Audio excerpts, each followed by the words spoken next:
오늘 본문 말씀은 크게 두 가지 단락으로 나눌 수가 있습니다. 그 첫 번째 단락이 1절에서 8절의 말씀인데요. 여기에서는 우리 인간의 행위와 또 하나님의 절대성, 하나님의 초월성을 말씀하고 있습니다.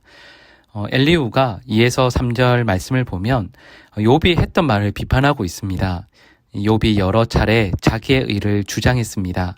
예를 들어서 7장 20절 말씀에 보면 죄를 짓지 않는다고 해서 나에게는 아무런 유익도 없구나, 이런 말을 욥이 했습니다. 아무리 의롭게 살아도 이렇게 고통을 당하니까 정말 하나님께서 나를 보시는 게 맞나, 선하게 사는 사람은 이렇게 실패하고 재난이 일어나는데 또 저렇게 악하게 사는 누구는 하는 일마다 잘 되니까 착하게 사는 게 무슨 의미가 있나, 이런 의미입니다. 엘리후는 이 문제에 대해서 5절 말씀을 보시면 갑자기 하늘의 구름을 쳐다보라, 이렇게 말합니다. 우리가 무슨 일을 하든 구름은 저 멀리 높이 떠서 그냥 자기의 길을 쭉 가는 것처럼 우리의 행위에 전혀 영향을 받지 않고 나아간다. 그래서 6절에서 8절 말씀을 보시면 구름이 인간과 아무 상관없이 저 너머에 있는 것처럼 욥의 선행, 악행, 그리고 정의나 불의가 하나님께 어떤 영향도 미칠 수 없다. 겨우 사람들에게나 손익을 줄 뿐이니 하나님은 저 하늘에 영원한 지존자로 계시고 그래서 아무리 그렇게 불평해도 아무 소용이 없다. 그러니 너의 불평을 그쳐라, 이렇게 말하는 겁니다. 여러분, 엘리후의 말도 신학적으로 보면 하나님에 대한 중요한 한 측면을 보여주는 것은 맞습니다. 하나님은 절대자이시고 온 세상의 광대한 주관자이십니다. 그래서 우리가 감히 어떻게 할 수 없는 분이라는 것, 여러분, 이것은 우리 귀한 신앙의 고백이기도 하죠. 그리고 이것을 우리가 하나님의 초월성, 또 하나님의 절대성이라고 말합니다. 그런데 또다시 생각해 보면 지금 저희가 읽고 있는 성경은 결국 하나님께서 이 세상에 개입하신 내용들입니다. 아담과 하와가 범죄하지 않습니까? 그래서 하나님을 피하여 숨습니다. 만약 하나님께서 그들을 불러주지 않으셨다면 그들도, 그리고 인류의 역사도 거기에서 끝나버렸을 겁니다. 아브라함이 복받은 것도 갈대아 우르 지방에 살던 아브라함의 삶에 하나님께서 개입하셨기 때문입니다. 야곱이 형 에서를 피해서 도망칠 때 하나님께서 만나주지 않으셨다면, 오는 길에 그를 붙들고 씨름하지 않으셨다면 그는 결코 이스라엘이 될 수 없었을 것입니다. 모세가 모세오경을 기록한 것도, 이스라엘이 여호와 하나님을 알고 율법의 백성이 된 것도 모두 하나님의 개입 때문이었습니다. 하나님의 개입 가운데 가장 놀라운 개입은, 하나님께서 이 세상에 개입하신 것 중에 가장 귀한 것은 바로 예수님께서 오신 것이고, 또 비록 자기 땅에 오셔도 영접하지 않고 알아주지 않는다 할지라도 그분께서 빛으로 오셔서 각 사람에게 그 빛을 비추어 주시며 또 지금도 문 밖에서 우리의 삶에 개입하시기 위해 문을 두드리고 계신다는 것, 여러분, 이것을 저희가 믿고 고백하지 않습니까?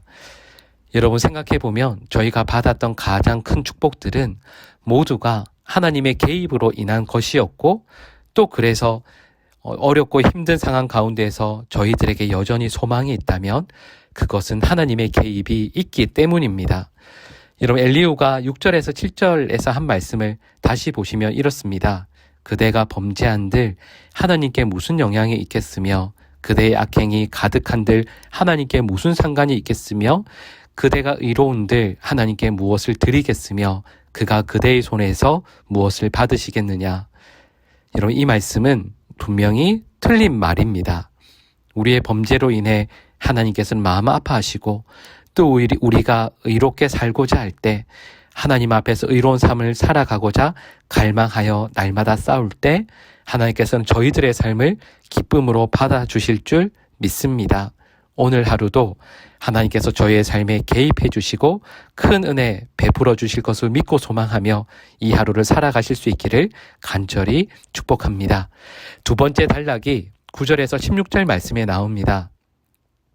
욥의 자기 주장에 의해서, 여러분, 여기에 대해서 하나님의 초월성으로 대답하는 엘리후가 이제는 악인의 기도에 대해서 언급하고 있습니다. 악인의 응답받지 못하는 기도 문제를 거론하면서 엘리후는 욥이 하나님께 기도하지 않는다 이렇게 비꼬고 있습니다. 그 내용이 9절에서 11절에 나오죠. 사람들은 억압이 심해지면 부르짖고 구원을 요청하지만 정작 하나님께로, 창조주 하나님께로 돌아가지 않는다 이렇게 이야기합니다.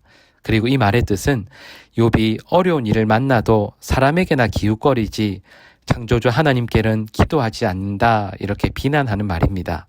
그러면서 엘리후는 욥이 만약에 울부짖으며 기도해도 응답하지 못할 것인데 그 이유가 12절에서 13절 말씀을 보시면 그가 거만하고 악하기 때문에 하나님께 아무리 도움을 요청하고 부르짖어도 하나님은 듣지 않으신다 말씀하는 겁니다.